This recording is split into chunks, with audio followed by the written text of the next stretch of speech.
It is. Yeah. Natural man is the enemy of God. So how do we get? Let's come to the to the founders, because they knew this, and George Whitefield comes and he says, "My gosh, you're going astray," and he starts to put it all together, and people start to wake up. So how is it? First, because I only have a minute, quickly tell what Whitefield saw and what he diagnosed as the problem that led to his preaching here. Yeah, what he saw in America was a lot of separate groups, and that's the problem, because the gospel, when it came, raised individuals up. That's what ticked the British off, was we were suddenly all individuals. We had been subjects and groups before.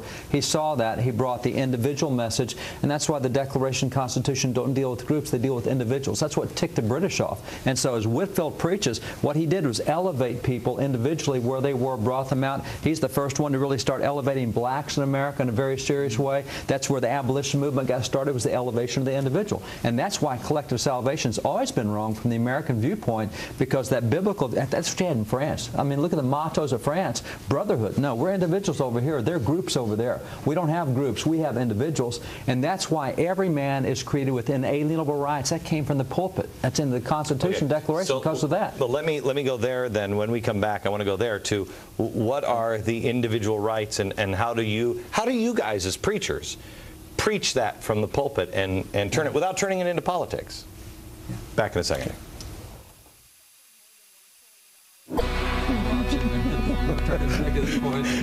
David Barton is joining me on stage tonight at the Kennedy Center. We'll be streaming it live on the Insider Extreme. All the details are available at glennbeck.com. There are tickets for free. People have been waiting outside for the tickets, but there's some other people that are in the audience that I'll only announce there at the Kennedy Center, and we haven't made any press passes available. Oh, darn, did we forget? And I just said to David, I said, geez, are you ready? And he said, it's too late for that question now, Jack. Our panel is back. David Barton, Pastor C.L. Jackson, Richard Lee, and Tom Mullins. And Tom, let me go to you. We were just talking about Whitefield, and Whitefield came over here around 1740 and started teaching about individual power, and that's what started to change America and really hack the British off. So what is it the rights of individuals that doesn't turn into politics, that pastors should be teaching, and why? It's at the very core of the teaching of Christ when he came to reveal to us a personal God and the relationship that we could have with him. And it's really interesting because not only did God name all the stars, the Bible teaches us, but he knows us by name. And we have been called by name. We have been called as individuals to be a part of that. One of the things I just finished, Glenn, in our July 4th celebration was a celebration of this truth that had burned so deep into the hearts of our founders, and helping our people understand the founding principles of this truth, that we were created with these liberties that are gifts from God. As Thomas Jefferson said, the only security for our liberty today is when we understand that our liberties are a gift from God. And so teaching our people these principles, we're trying to equip our kids to understand, even take it with them into the schools for their conversations, that these liberties and gifts that we have it's in schools, from God. In schools, it's really, I mean, we're toast in schools. And a lot of preachers and pastors and rabbis, you name it, they are afraid to say anything. They're afraid to say anything. They have been. That's changing. What I've seen in the last 2 to 3 years is more backbone out of clergy than I've seen in my lifetime.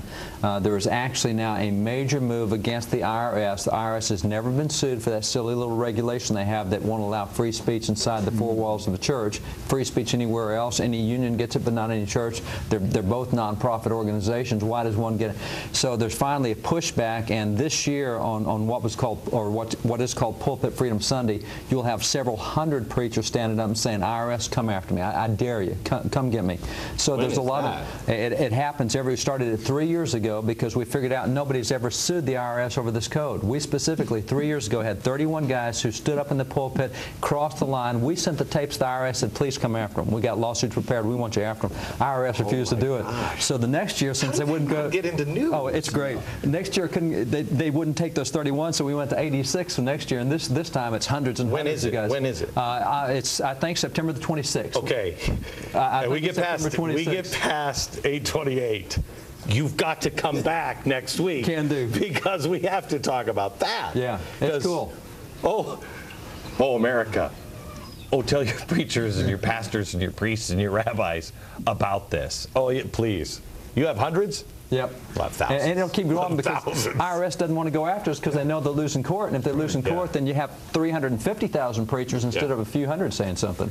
Okay, so you just got back from Cambridge, where you were doing some study. Yeah, not Cambridge, Oxford. Or Oxford, Yeah. I'm sorry.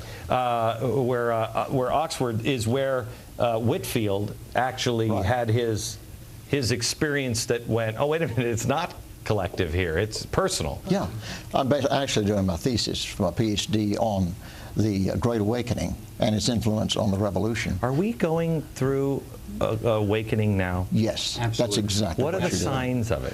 Well, let me give you some examples. When Whitefield, by the way, Whitefield came preaching that salvation was individual. He did because he was a part of a collective salvation idea there at Oxford in a holy club, but he had an experience right outside of Christ Church College there where he gave his life to Christ, and he came preaching that individual salvation. He couldn't understand how people weren't like weepy. He's like, don't you feel weepy inside? And they're like, no. Yeah. No, that's weird. Yeah, well, that's because he didn't, they evidently didn't have the same experience. Exactly right. But basically, what we see, Glenn, is David could elaborate on this even more. But what we see is a movement. Let me give you an example. Before Whitefield, there was no unity in the colonies. They were all doing their own thing.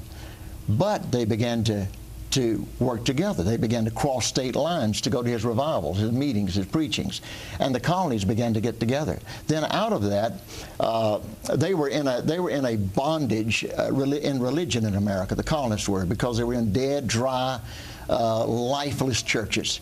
But a fire started, and the fire started outside the churches, meaning that people began to have home Bible studies and these type things. Well, what did that do? That gave them the spirit of liberty. They wanted liberty. And that went for 40 years until the Revolution. So actually, the American Revolution, in my personal opinion, started in 1735, where Edward's first sermons, and went to 40, where Whitefield came, 17 trips, he came and really started it. It's in a way, that's the religious part of it, and I think it started differently here. We had, at this time, I think we had a historic awakening, a history awakening, where people were like, you know what, I'm not going to the history professor anymore because you guys aren't telling me the truth. That's right. You know what I mean? Right. And that's, am I mistaken? That's where it happened. And so people are taking history on themselves. And I think that, look, I'm the laziest guy in the world. I ain't getting up on Sunday because I want to get up. It's my only day. And then I got to put a suit on and go to church. Oh, are you kidding me? That's the last thing I want to do. But if I can make up my own rules, if nothing matters, I don't need you guys. You know what I mean? If nothing matters, and that's what our churches have become. A lot of them, nothing matters. Everything is, well, just whatever feels good. Well, that's not true, is it? I mean, because if that is, I'm putting sweatpants back on Sunday morning. But Glenn, there is a remnant, as David said. There's a remnant of the church that are calling the people back. That's right. To these core fundamentals of our faith and the core fundamentals and values of our nation. And we need to be the voices again. I mean, I don't preach in a black robe, but I'm ready to put one back on. If I can be a part of helping get the Black Robe Regiment, the Black Robe Patriots that Richard and I were talking about, activated again, where we lift up our voice. And we're simply lifting up the voice of the core values of our Heavenly Father that was given through His divine word, that inspired our founding fathers, that created a foundation for this great nation that we live in. So let's go. I will tell you this. I wish there was somebody who had thought of organizing a Black Robe Brigade or something like that, and then like introduced a few of them someplace special. Oh well, we'll have to see.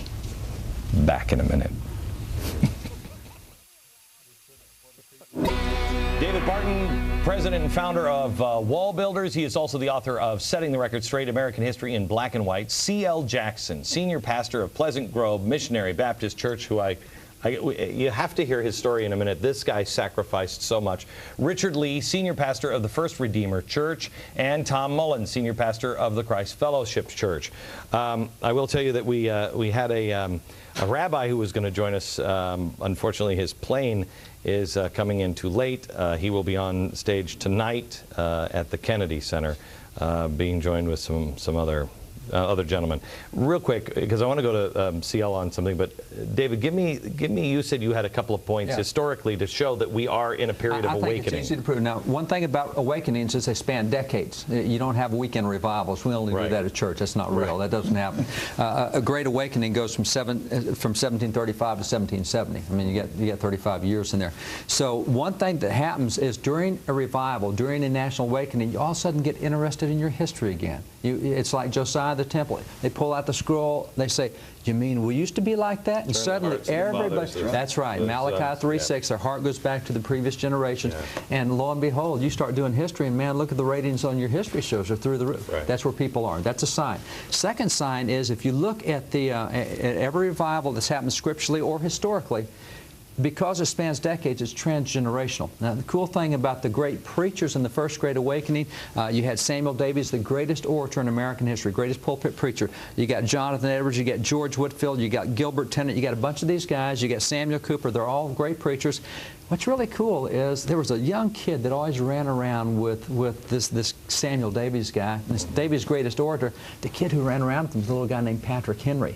And there was a kid running around with the Reverend Dr. Samuel Cooper named John Adams. And there was a kid running around with the Reverend Gilbert Tennant named Benjamin Rush. And you know, you look at all these guys, they produced a generation that changed the whole scope. Now I look at where we are today, and just on polling, from a pro-life position, 51% of America supports life.